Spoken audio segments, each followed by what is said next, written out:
Well, hello everybody, and here I am again, and today I'm at Slapton, and my walking tour is going to include Slapton Ley, which I'm just about to start the walk now, and we're going to look at the shingle beach and other features as we come along. Now, Slapton Ley is very interesting in that it was formed about 3,000 years ago now, and it was formed by the shingle and a natural ridge, and over the years behind the shingle, which separated it from the beach, fresh water built up, came down from these hillsides and the fields above and formed this freshwater lake, which is now called Slapton Ley, and it's an absolutely beautiful environment for bird life, particularly wildlife generally. Now, in 1956, sorry, I'm 100 years out, 1856, a coast road was built along the ridge and the shingle for horses and coaches. And you can probably hear the traffic now. In fact, I'll let you see the traffic as we go out into this lovely boardwalk viewing.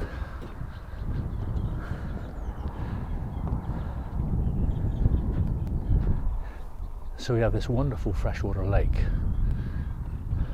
which is just a haven for bird life. And as you can see, up on the ridge there is the coastal road, which is now a 2-lane road. The other side of that is Slapton Sands and the shingle beach. It really is quite a unusual geological phenomenon, and it's why it's so attractive and brings a lot of people here. Now, moving on to 1921, the ley came under threat because the powers that be at the time thought it would be a good idea to drain the ley, reclaim the land, and put holiday resorts on here. Can you imagine that thinking? Really? And then came a hero, a guy called Herbert Whitley of Whitley Wildlife Trust, and he heard that the Slapton Ley was under threat and it would be drained and reclaimed to build holiday resorts, and he was determined not to let that happen. And he was involved with the Wildlife Trust, and so he bought Slapton Ley and turned it into a wildlife sanctuary, which is what it is today. And it cost him the princely sum of £21,750.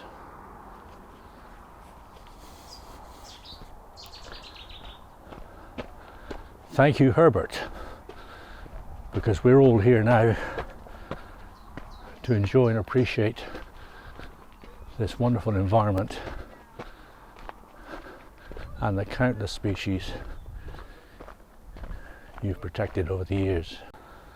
As you can see, quite a bit of work's been done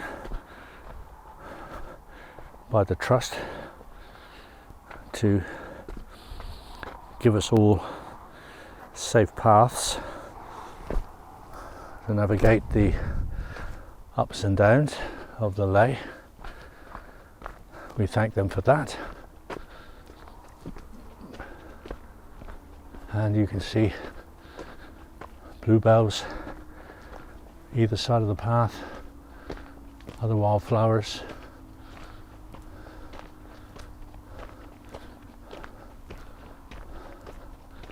Nature doing its thing to astound and put us in awe. Up fairly high here on the Ley, you can get a good view of the lake, the freshwater lake. And it was in 1993 that Slapton Ley was designated a national nature reserve. Thank goodness for that. And here's a significant reminder of the importance of this area in the Second World War, which we're going to get to a little later in the walk. But this is clearly from the Second World War, was some sort of pillbox observation area. Who knows? Gun positioning, don't know. But built during the Second World War and used at the time. And rusting iron and ugly concrete.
And here's an information board on the dragonflies and butterflies of Slapton Ley.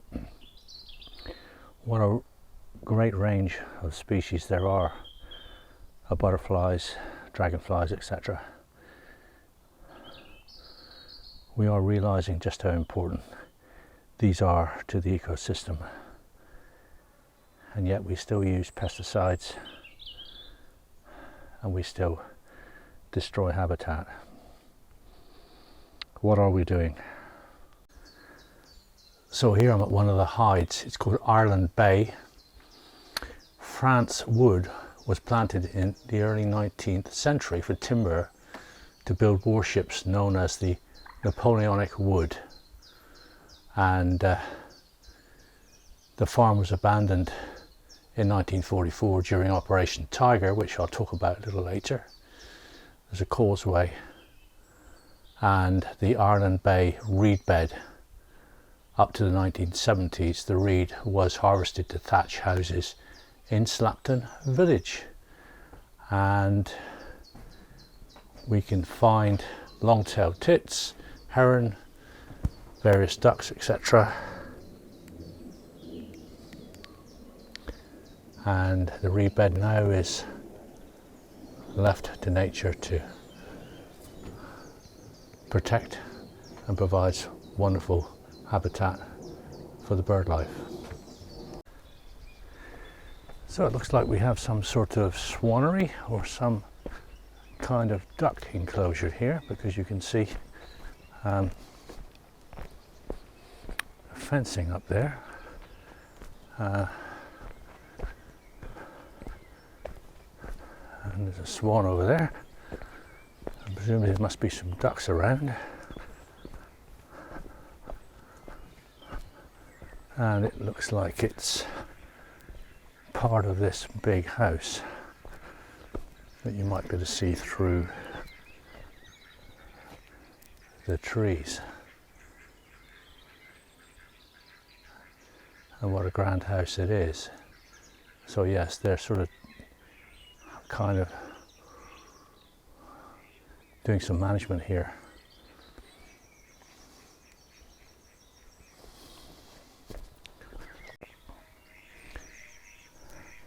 Slightly better view of,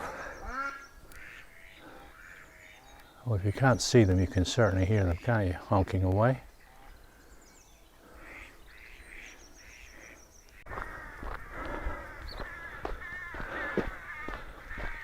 As you can hear, I think it's fair to say I'm approaching a rookery. Slapton Ley Field Centre, National Reserve.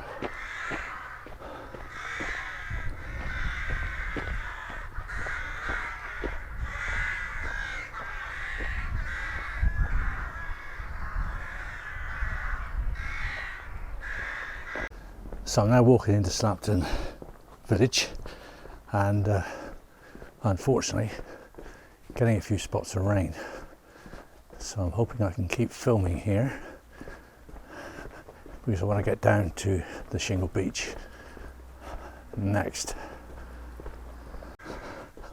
While I'm here, I want to just get a shot of Slapton Tower, which is an astonishing building really, and kind of imposing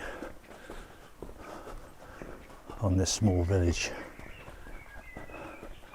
And I'm not too happy about this rain. Can't see it very clear, but we'll persevere on, because this tower is worth getting a shot of. Also a quick look at Slapton Church, just settled in the dell there, just wonderful. What a setting. So here we have an approach to Slapton Tower, which is private, I believe, and this is the kind of beer garden of the appropriately named Tower Inn. And I will do some research and put some information in the information box below this video on the tower, because it's quite astounding, isn't it? And so take a look in the description box below the video for more information on the Tower of Slapton. So here I am on the other side of the ley. You can see That's where I've just come from, through those trees. And I'm on the other side of the ley now, and on my left is the road, and just over the road is the beach. So I'm going to be heading up to the end of the ley here and then cross over and show you the beach. And I look out on Slapton Ley and see the peace and tranquility and the reed beds here. And as I pan down the ley, 3 miles or so down, which I travelled up earlier, it really is an extraordinary environment which combines both fresh water on this side and seawater and the shingle beach on the other side.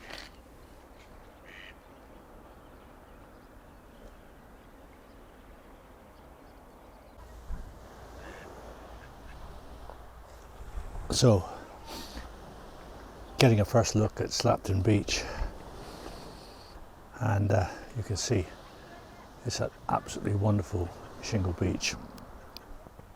And in 2001, storms undermined sections of the coast road which are to my left.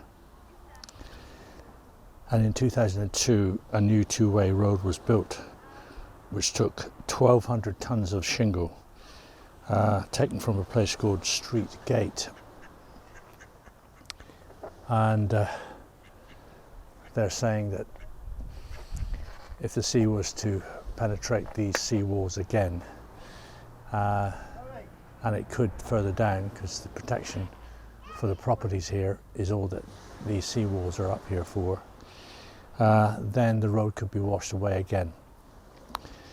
And so originally thousands of tons of shingle were taken from Slapton as well to build the docks at Devonport near Plymouth. And so that extraction process didn't help, because there would have been more shingle here to protect. But and it was also blamed at the time for the loss of a fishing village of hill sand, which literally slipped away into the sea in 1917. And I've got a couple of ducks here who are listening to my commentary with a great deal of interest. And my duck and swan food, I'm afraid, is home. Otherwise,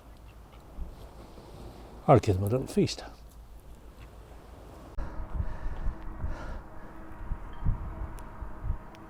So what we're looking at here is a Sherman tank, and in 1984 this tank was recovered after lying undiscovered for 40 years under the sea, and now it's been erected as a memorial.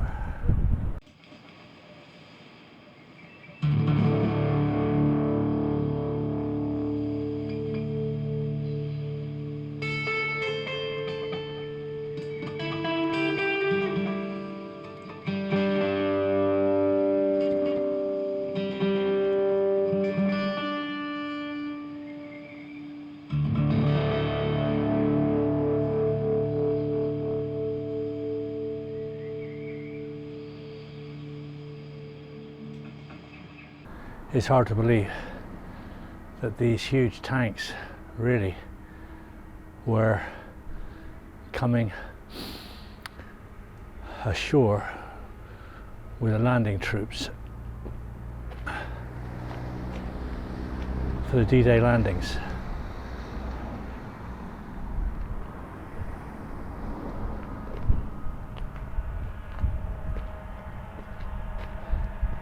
It's quite a sobering thought that 1,200 people lost their lives in Operation Tiger, and it's a very fitting memorial to those who lost their lives, for sure.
there are quite a few memorial plaques here, and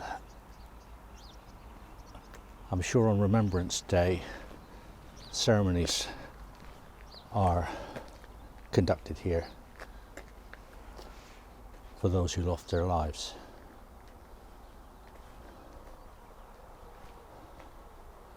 And this particular one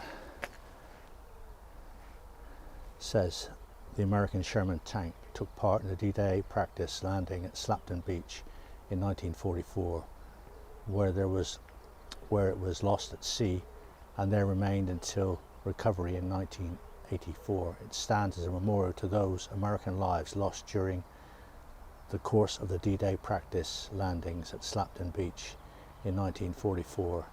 Their sacrifice was not in vain. Be they ever at peace.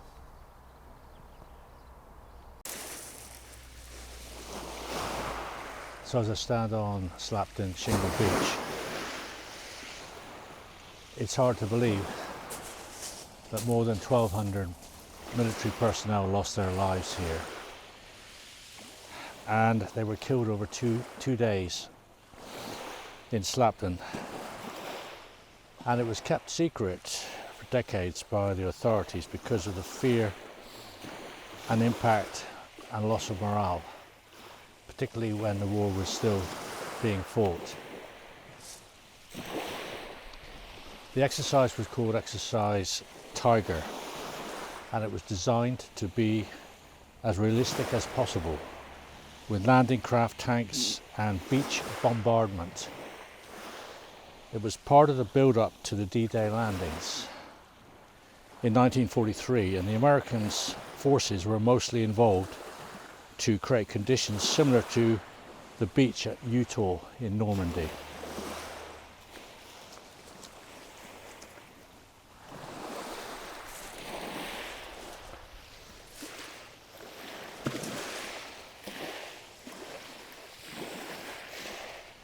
However, under the cover of darkness and unknown to the military, 9 German E-boats slipped into Lime Bay. This is Lime Bay we're looking at now. 2 landing ships were sunk and a third was badly damaged, and the lack of training on the use of life vests, heavy packs and the cold water contributed to hypothermia before they could be rescued. Despite this, the exercise was continued briefly with live firing on the beach, where more were killed by friendly fire, because it was revealed later there was a timing error. As part of the build-up to this exercise, 3,000 local residents, 750 families, were evacuated for 12 months and given 6 weeks to leave in secret to allow American military to take over the area.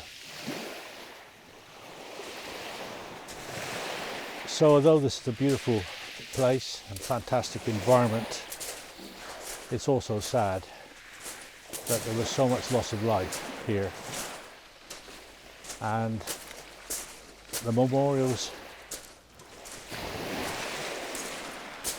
and the brave words and the brave deeds of these people led to securing our liberation and freedoms against oppression and tyranny. So we give thanks to them who lost their lives here on Slapton Beach.